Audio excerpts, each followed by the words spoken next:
Mantan terpidana kasus pembunuhan Vina, Saka Tatal dan para terpidana yang masih mendekam di penjara berencana akan mengajukan peninjauan kembali atau PK. Apakah upaya ini dapat membuka kembali kasus pembunuhan yang terjadi pada 2016 silam? Lalu novum apa yang sekiranya dapat menjadi kunci dilakukan upaya hukum PK? Apakah dikabulkannya pra-peradilan PG mampu menjadi pintu peninjauan kembali? Kami bahas bersama dengan pakar hukum pidana Universitas Jenderal Sudirman, Prof. Hipnu Nugroho. Prof. Hipnu, selamat sore. Selamat sore Mbak Cindy. Prof. Hipnu, sebenarnya dalam mengajukan PK, apa syarat yang harus dipenuhi? Kan kalau Saka Tatal sudah mengajukan, kemudian terpidana lain juga ada rencana melakukan itu. Apa yang harus mereka penuhi? Ya, PK itu diatur di dalam pasal 263 sampai 269 KUHP. PK sebagai bentuk upaya hukum luar biasa.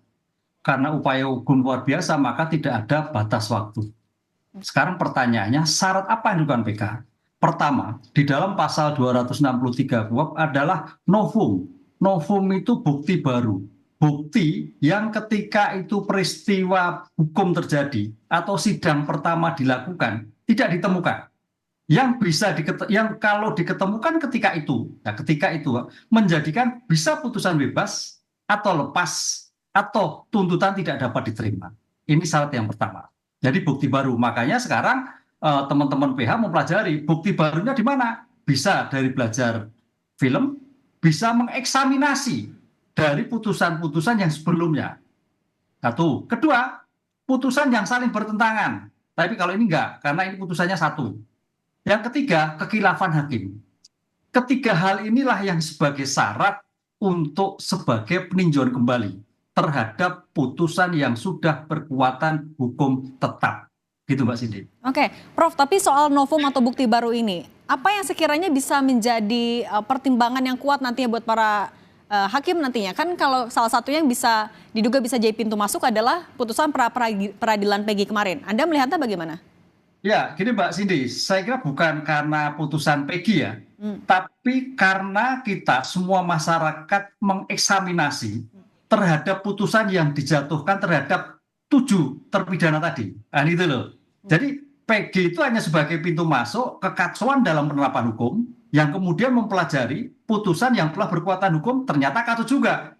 Jadi suatu tidak ada relevansinya sebetulnya. Suatu objek yang berbeda. Tapi pintu masuk untuk membuka kekacauan, ya kacaunya PG berarti kacaunya terhadap putusan yang sudah dijatuhkan 8 tahun yang lalu. Ini yang menjadi problem. Oleh karena itu kemarin kita melihat ternyata pada waktu sidiknya kacau. Di tingkat penuntutan surat dakwaan demikian. Di pembuktiannya juga tidak ada suatu korelasi yang jelas. Tidak ada suatu saintifik yang jelas. Tidak ada suatu pemeriksaan yang lebih mendalam kaitannya IT yang jelas.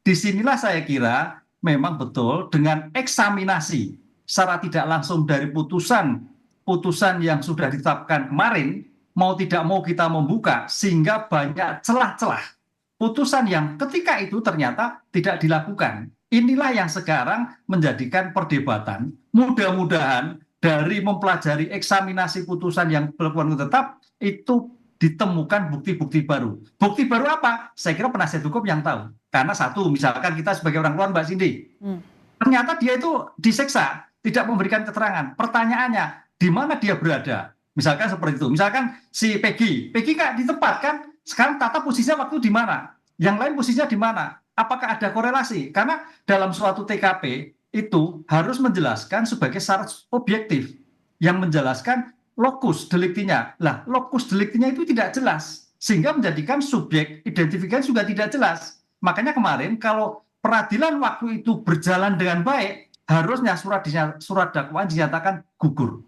Oke, Prof, tapi dengan melihat ini sudah terbuka pintunya untuk majukan PK setelah PG bebas, apakah peluangnya besar nanti untuk para terpidana PK-nya juga bisa diterima? Ya, kalau para penasihat hukum teman-teman bisa memberikan peran dari masing-masing terpidana sekarang tidak di tempat, ya besar. Tapi kalau tidak, ya tidak. Disinilah saya kira menjadikan catatannya, apakah kecelakaan lintas ataukah pembunuhan? Kalau pembunuhan bentuknya seperti apa, perannya siapa, buktinya bagaimana? Kan bicara novum bicara bukti yang baru. Apa yang bukti baru ditentukan Saka Tata? Seperti apa? Lukanya seperti apa? Bendanya seperti apa? Itu yang dilihat, Mbak.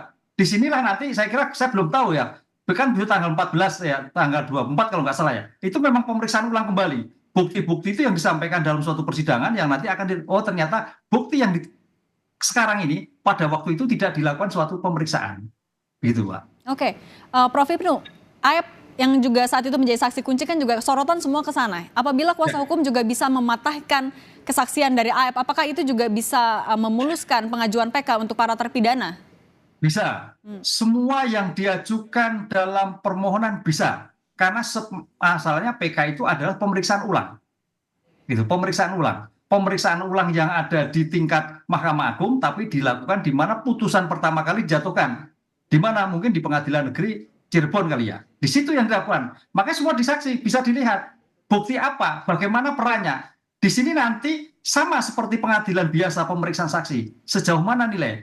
Ada bukti. Ini yang saya kira nanti harus clear, jangan seperti pengadilan pada waktu judek faksi, pengadilan pertama, tapi betul-betul menunjukkan bukti baru yang ketika itu tidak dilakukan pemeriksaan di tingkat pengadilan negeri pertama kali diajukan. Oke. Prof, apabila nanti para terpidana juga mengajukan PK, apakah buktinya atau novumnya bisa digabungkan semua atau justru semakin banyak novum akan semakin menguatkan upaya PK mereka juga? Dalam hal tindak pidana kan subjek hukum pertanggungjawaban pribadi. Saya kira pribadi-pribadi Mbak. Tapi pertanyaannya sekarang, dengan pribadi ini, karena ini kan penyertaan. Penyertaan itu menjadikan peran. Siapa sebagai pelaku, siapa sebagai menyuruh, sebagai turut serta. Lah, peran yang dilakukan masing-masing subjek pelaku tindak pidana itu seperti apa? Ini memang suatu kerangka-kerangkaian. Jadi kalau sebagai penyertaan, saling mendukung, saling ada keterkaitan. Bisa-bisa nanti memang kalau satu tidak bisa membuktikan, semuanya bisa bebas. Bukan tindak pidana berdiri sendiri. Oke, artinya nanti akan ada 8 sidang PK secara terpisah? Ya, sekarang tergantung apakah semua mengajukan yang sama ataukah tidak. Kalau yang kita dengar kan baru Sakatata berarti sendiri dong. Oke. Mbak. Karena sendiri, sehingga disinilah menariknya Mbak Cindy, belum pertanyaan ini, apakah dibarengkan ketika itu sebagai sama-sama sebagai terdakwa ataukah sendiri-sendiri? Lah, karena ini yang mengajukan sendiri sebagai bentuk melepaskan dari suatu perbuatan akibat tidak dilakukan, ya sendiri-sendiri. Karena bukti yang dilakukan adalah pelaku yang sendiri. Tapi kalau bukti yang ditemukan itu berkait dengan suatu peristiwa dari teman-teman yang kaitannya terpidana tadi, ya semuanya menjadikan bebas. Karena ini suatu penyertaan yang tidak dapat dipisahkan satu dengan yang lain. Oke, kalau Anda membacanya peluangnya akan lebih besar mana untuk dikabulkan? Apakah memang sendiri-sendiri saja atau ada yang digabungkan? Karena ini penyertaan, saya melihat kok sendiri-sendiri, Mbak. Oke. Kan nggak mungkin dari suatu semua itu tidak dalam suatu kerangka kejahatan, tapi perannya sendiri-sendiri. Sehingga apakah Sakatata ataukah yang lain pasti ada yang ditolak. Karena ini namanya perbuatan nggak mungkin semua itu terlepas. Pasti ada yang ya terikat lah kaitannya dengan peristiwa itu terjadi. Jadi di antara satu dua. Tapi yang tidak semua kayaknya sulit. Hanya satu poin yang penting mungkin yang bisa menjelaskan bahwa dalam TKP itu tidak tepat, itulah yang pasti bebas. Oke, baik. Kita lihat nanti jalannya sidang PK ketika mereka sudah pada mengajukan. Terima kasih Prof. Hipnu Nugroho, pakar hukum pidana Universitas Jenderal Sudirman. Sehat selalu.